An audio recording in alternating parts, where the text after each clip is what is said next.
So I lucked out and I scored me a 100-gallon fuel tank off Marketplace, and the guy said he bought it to use in his truck and that he'd never used it. And then I got to looking at it and I was thinking, well, this thing I don't think's never been used because it's not beat up and scarred, you know, like my other tank is. You can tell people has used it for banging it up around here, but also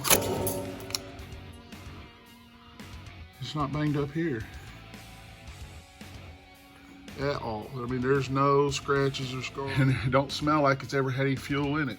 There's no strap marks where it's been strapped down. Got a few dents and dings, but I think it's probably banging around in his garage or something. And it's a perfect fit for the fuel bay.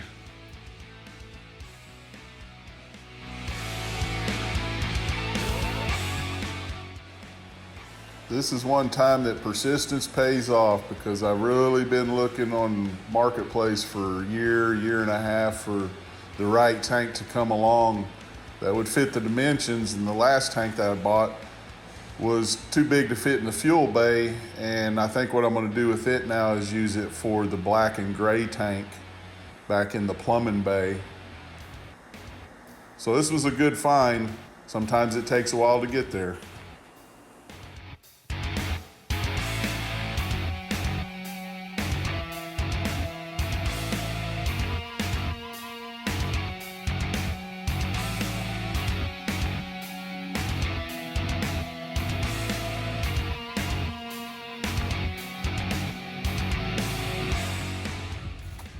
Look at that, fits like a glove.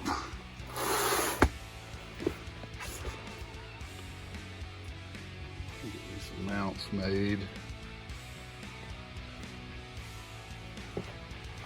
This is what's really cool too, is right here is the feed line.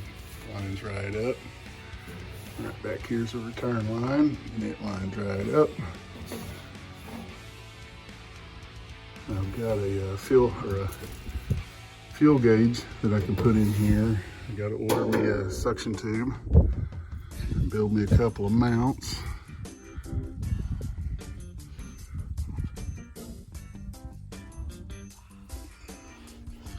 I think it's going to work out where I can use the old filler door, put me a fill bung here and bring it around and tie in there. Man, I couldn't be happier with that. I don't need a 160-gallon stock tank. This is a pretty good alternative. I don't think I'll ever need more than 100 gallons at a time. If I do, I'll just add another tank right here. Back side of it. Got in there yesterday and put me a diamond plate to seal off that tray.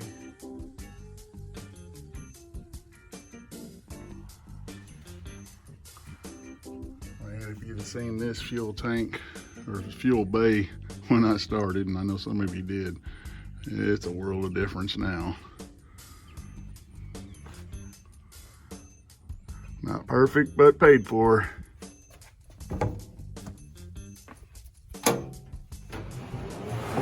I must have carried that tank in and out a half a dozen times getting it fitted and making the mounts right where I wanted them and getting them drilled and fitted. And then I got to thinking, well, I ain't going to spend no $35 for a siphon tube when I can just make my own. So I found a piece of copper that came off the bus originally and just made myself a pickup tube.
y'all seen me here a time or two.